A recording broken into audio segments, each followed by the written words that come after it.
Salam sejahtera, terima kasih karena bersama dengan saya di Nazilin Unity Channel. PRK Mahkota sudah selesai.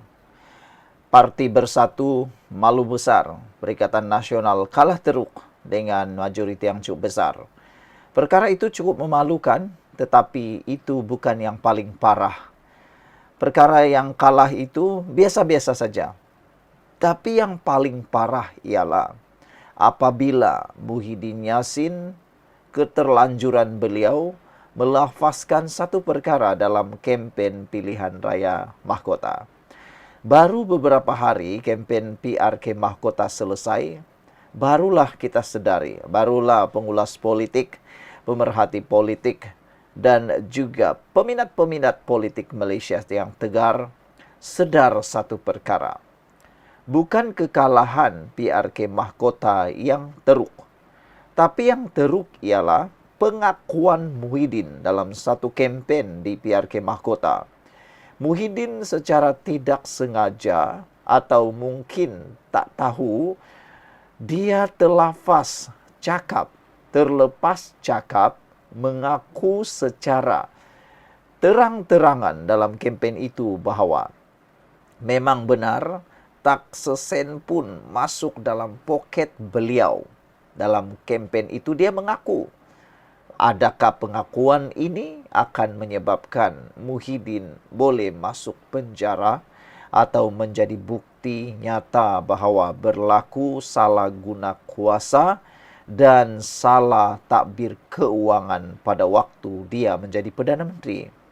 Dalam kempen itu, saya yakin anda sudah pun menonton ucapan Muhyiddin yang tular itu. Dia mengaku bahawa tiada sesen pun duit masuk dalam poket beliau ketika dia jadi Perdana Menteri. Tapi dia mengaku ada masuk dalam akaun parti. Menjadi pertanyaan ialah, kenapa ada duit masuk akaun parti? Bukankah itu satu tindakan yang boleh dianggap menyalahgunakan kuasa, menyeleweng kuasa dan mengubah wang menjadi haram? Uang itu dari mana? Itu persoalannya. Persoalan yang paling besar, dikorek dari mana duit yang masuk dalam akaun parti itu. Bukankah perkara itu sudah dianggap sebagai satu tindakan yang menyeleweng dan menyalahguna kuasa? Sedangkan dalam kes 1MDB sendiri, Najib Tun Razak tidak pernah mengaku. Sehingga kini dia tidak pernah mengaku ada masuk dalam duit dalam akaun parti. Tapi berjaya juga dipenjarakan. Apakah pula Muhyiddin yang tiba-tiba, tak tahulah, mungkin dia hilang akalkah dan nak menang sangat nak menutup kesalahankah, dia terlafazlah pula cakap bahawa memang ada masuk dalam akaun parti itu. Berapa jumlahnya sudah pun diberitahu dalam siasatan SPRM, bernilai ratusan juta. Dan juga akaun Parti Bersatu yang kita tahu telah dibekukan. Ini satu kesilapan yang parah dilakukan oleh Muhyiddin. Dan pastinya pengakuan tersebut secara tidak langsung membuatkan perbicaraan Muhyiddin menjadi lebih rumit. Tak tahulah macam mana peguam akan selesaikan perkara itu. Adakah peguam-peguam Muhyiddin tidak menyedari perkara ini, ataupun mereka sudah mula jadi panik dan mula mencari cara untuk menutup spin semula ayat Muhyiddin itu. Dan ada satu perkara lagi yang telah diulas oleh para pengulas politik semua.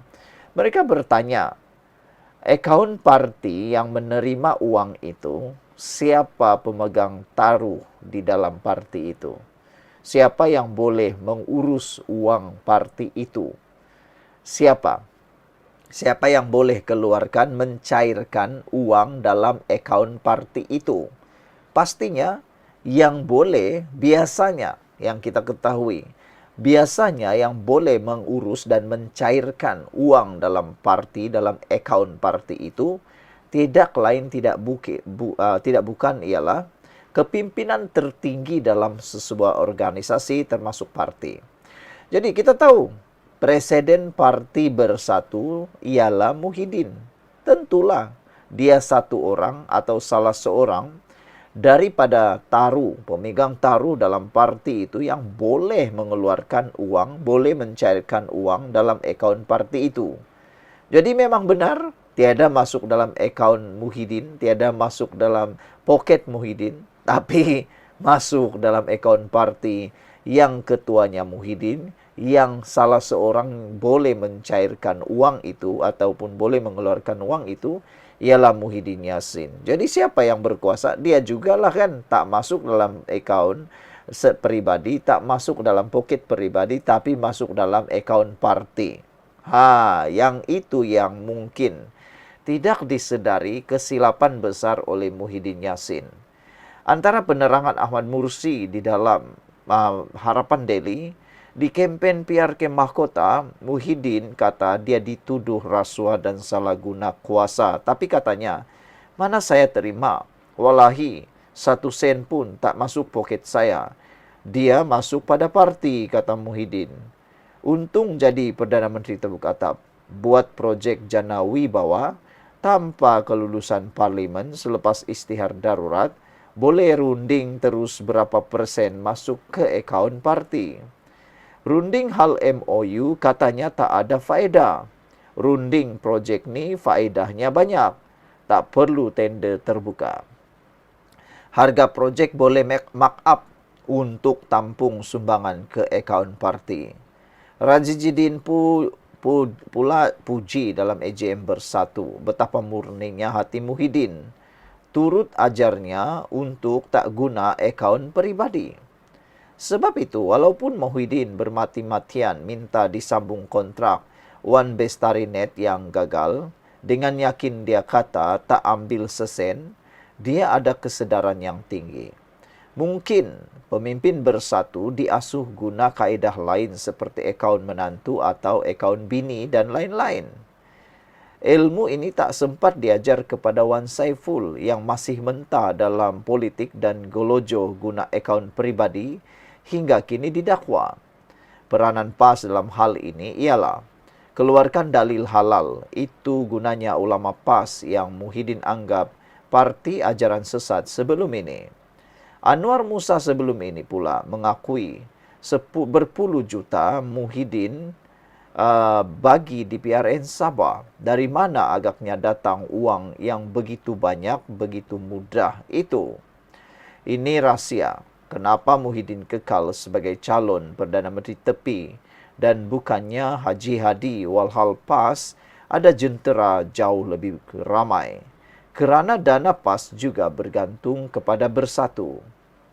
Sebelum ini, kali pertama dalam sejarah kita dapat tengok kempen mewah luar biasa Perikatan Nasional PAS, iaitu dalam PRU 15.